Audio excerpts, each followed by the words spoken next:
Shalom and good day. This is Tehillim29 back again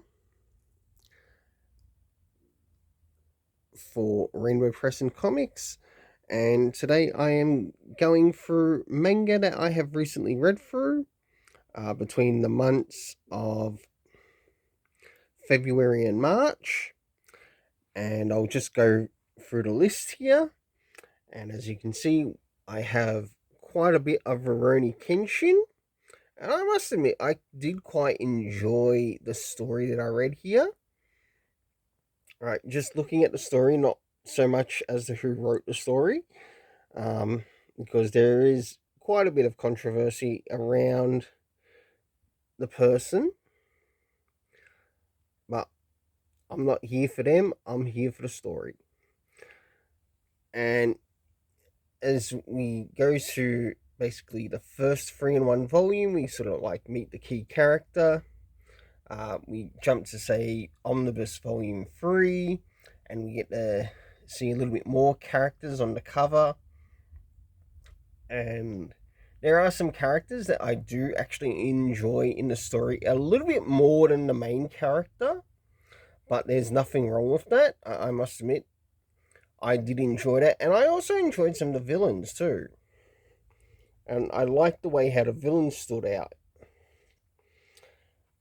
So as you can see, I've got all the volumes, and I think there is meant to be some additional volumes connected to this that are meant to be manga like, but they take place after this.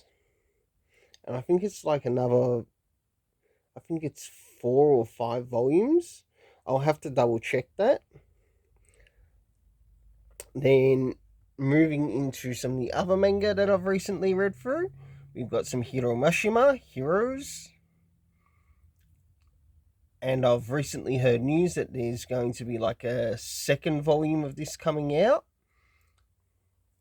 So it'll be interesting to see how that goes. Then moving into We Never Learn, reading up to volumes 20. So by the time the next manga I've recently read through goes up on the channel, I should finish the last volume and be moving into whatever next. And last but not least, Beyond Promised Neverland,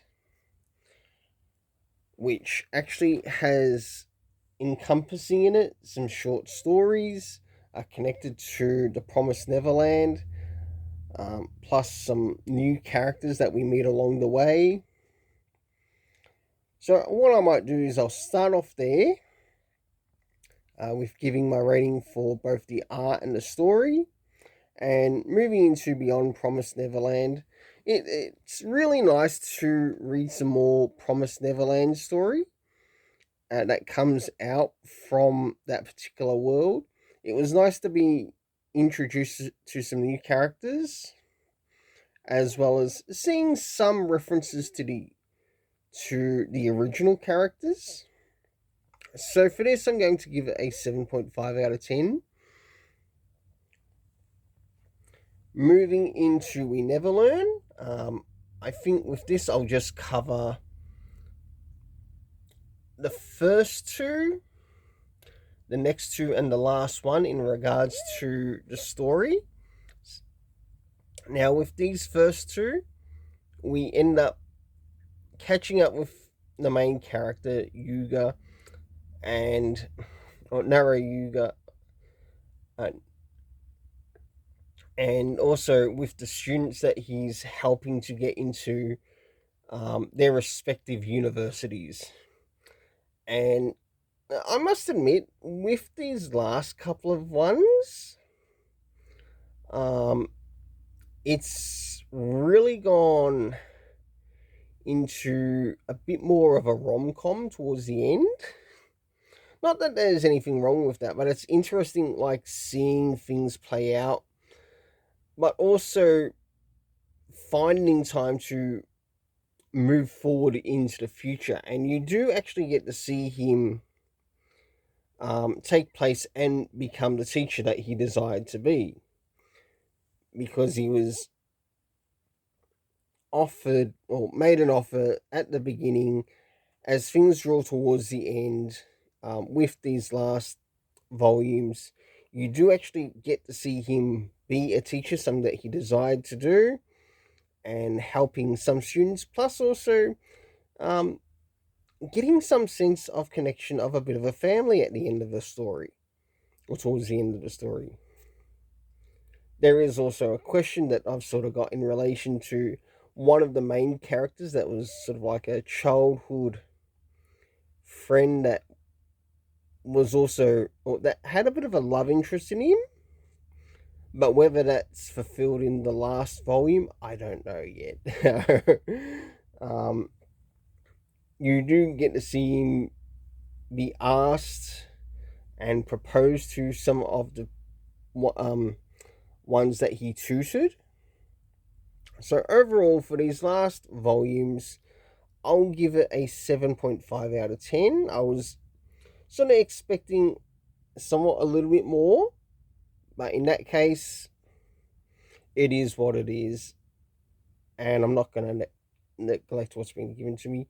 I did enjoy the art in this, and that's why it gets the 7.5 out of 10 for both story and art. Uh, Now into Heroes by Hiro Mishima, and I must admit, I enjoyed getting this crossover between Rave Master, Fairy Tale, and also Eden Zero. It was nice to meet some of the characters because some of the characters, personally, I don't actually know.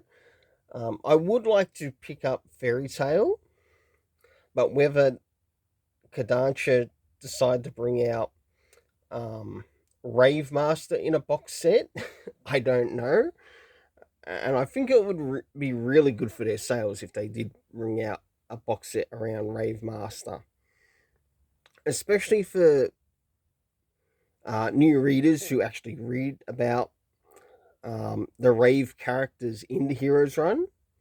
In that, it does actually bring some interest to me that I would like to learn a little bit more about them, not just what I've learned in this Heroes one-shot manga in a way of what it is. So for that, I give it an 8.5 out of 10. And that goes for both story and art. Now, the big one, and that is the overall rating of all of Rurouni Kenshin. My goodness, this story, as long as it was, and as long as it took me to read through it, yes, it was nice meeting Miura Kenshin, and you also get to learn the meaning of Rurouni in the story and what it actually means. But you also see his journey with not only that, people that he's met along the way, plus villains. I must admit, I really enjoyed the villains in this. One villain was sort of like more sword oriented. Another one, I really loved that he used gauntlets against Kenshin. That really stood out, not only in their conversation with Kenshin, but also in the fight with Kenshin. Then we ended up having a foreigner of sorts that actually came over from China, and you get to see his interactions. Then there's also somewhat his prodigy that works under him. And I must admit, I enjoyed that character more than Kenshin because I was always excited to see what was going to happen next with the character. Yeah, none of the characters are perfect, and that's fine too. But I enjoyed the story around like many of the certain characters that were around Kenshin. One was a character that plays a part in his reformation of his character, but you also learn that she, stuff it. You've got the spoiler that she's a traitor, but I'm not saying who she is. um, I'll let you check that out for yourself. The other character is Yahiko, and I really enjoyed Yahiko. This was one character that sort of like trained under Kenshin, and you always wondered what challenges were going to come for him next. I'd say throughout the story, his character really stood out a lot to me, even though he was being mentored by Kenshin. But he also had to develop his own style as well. And you do actually get to see that. In one instance, he's also mistaken of being like the Kenshin assassin. And that's an interesting fight as well. And the way that he takes on those challenges in what he has learned under. I did also enjoy Shiro, who was also mentored under one of the villains, who also carried a sword. And you also get to see what happens between Shiro and Yahiko, and you're not too sure what's going to happen or who's going to win or if there's going to be a winner or not, or going to become a tie. In that, I really enjoyed the input, the story delivery, and even the environment that was set around the event. So overall rating for this, for Rurouni Kenshin, from the first to last volume, I give it an 8.5 out of 10. Until then, let's keep it colourful and have yourself an awesome day.